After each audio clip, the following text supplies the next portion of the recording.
I just got to tell you right now, I am so excited to meet you, even though it's virtually, because we have H-Town in the house Ah, tonight. wow.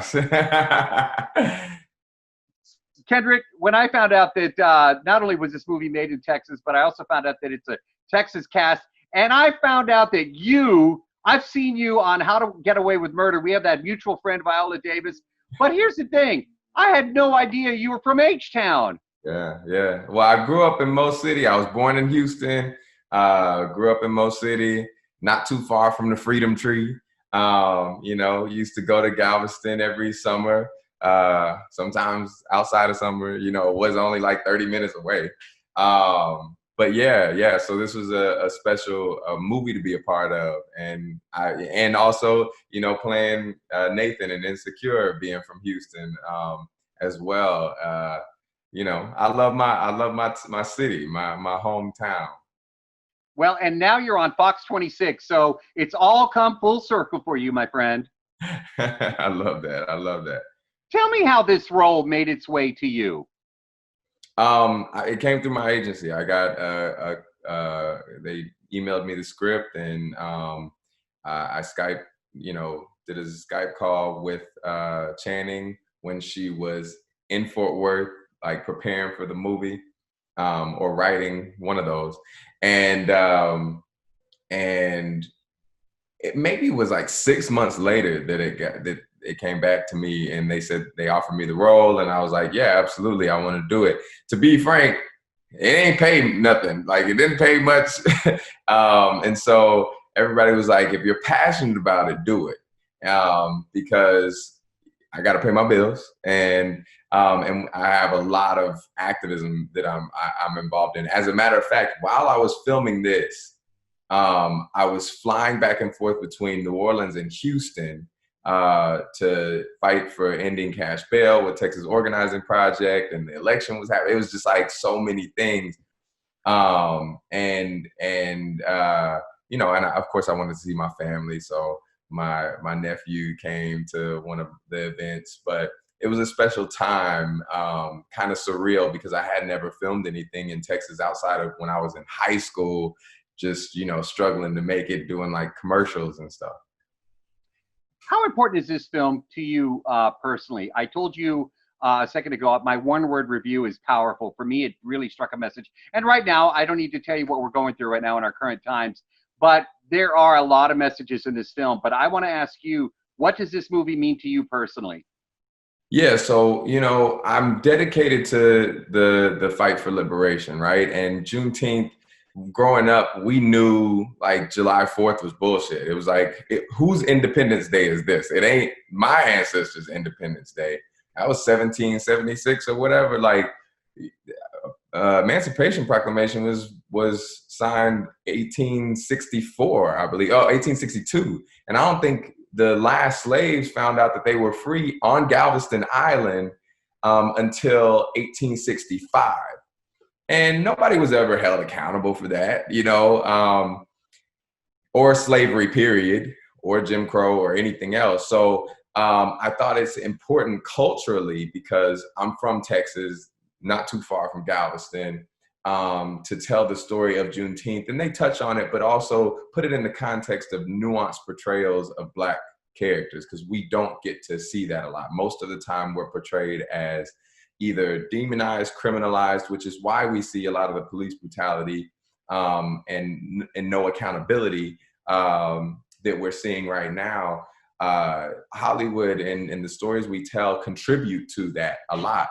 And then also, on the flip side of it, in order for our stories to be told, we have to earn it. Like, we were the first to make it to space. We were the first to be president. We were the first, and we don't get to tell the human stories, the nuanced portrayals. And we have every right to have those stories be told. So I love that Turquoise in this movie, played by Nicole Bahari, who's brilliant,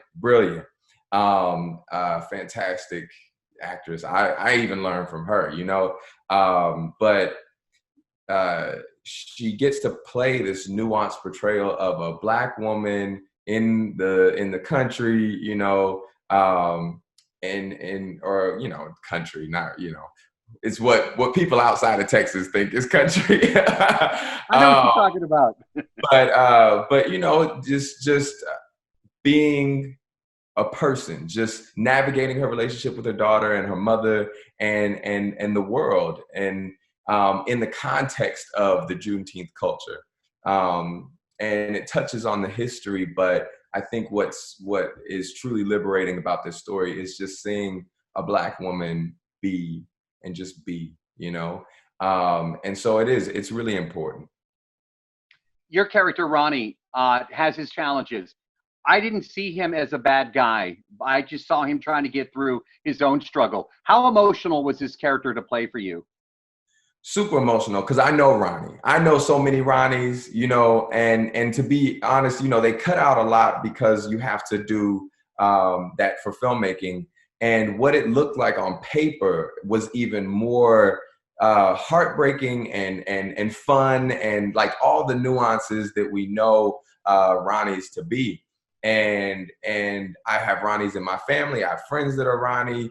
And I thought it was so important to honor that, and the struggle in his relationship with his daughter and his relationship with his wife, and this relationship that may or may not work out. And I thought that was important to and beautiful to experience.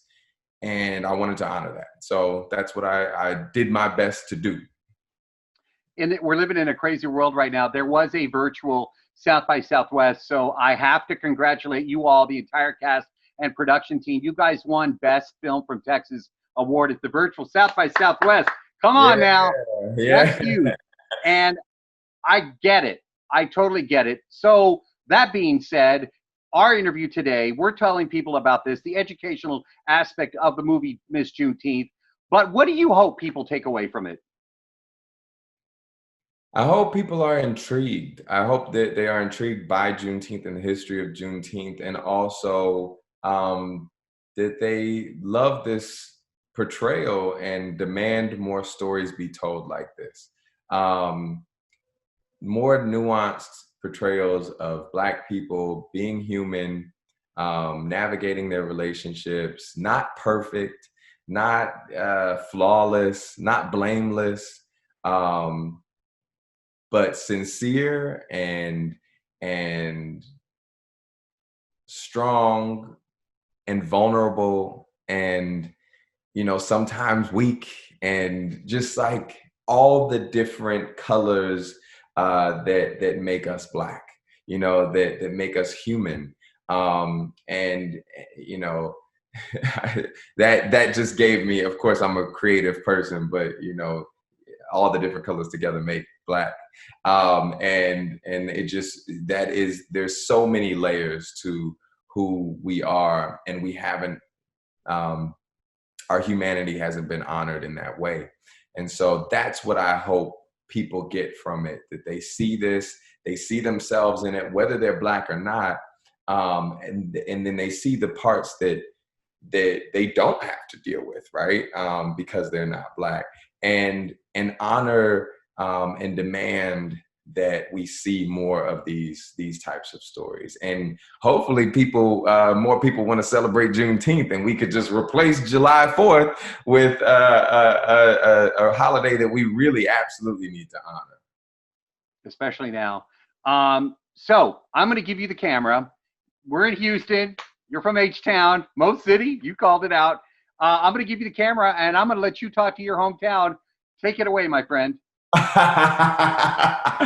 Yo, what up? My city, my people, my love. I love everybody in Mo City, in Houston.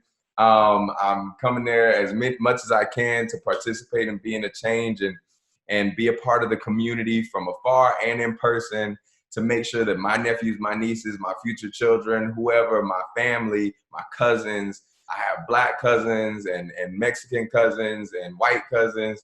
But for those Black and brown folks, I want to make sure that we are working towards liberation all the time. Connect with Texas Organizing Project and vote for Tarsha Jackson if you haven't already.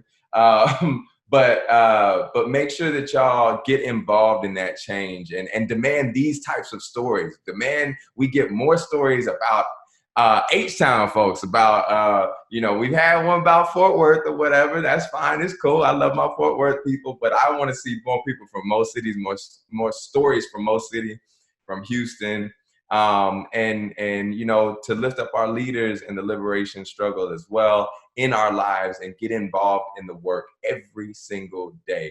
I know that I've seen y'all come out in like, I think it was 60,000 people out in the streets and such, but that's not the real work. Like, that is where we show our numbers and we show them what we're about. But the work happens every single day. And I can't wait. I'm doing that with my nonprofit, Build Power. But I can't wait to be in the streets and in community with y'all to really make the world different and make Houston and Mo City different. And make sure that we have the infrastructure that we need, the mental health care infrastructure, the healthcare infrastructure, the rehabilitation, the restorative justice, the beauty that we can have that really will allow us to thrive, making sure our schools are good, making sure we have counselors and therapists. I can go on and on and on because I'm very passionate about it. But I want to work with y'all and be in community with y'all. I already am. So don't try to feel like I'm not. Don't try to be, I'm from there, and I love everything about the culture, the food. I can't wait to eat some crawfish and some barbecue and some smoked meats and all that cornbread and shit with y'all. I had some today. My friend, you are a beautiful person. It's a beautiful film this Juneteenth. And I just want you to know that I really appreciate your time and I appreciate your work. Beautiful film. And if you're running for office, man, you've got my vote. And y'all make sure y'all go watch Juneteenth. Yeah.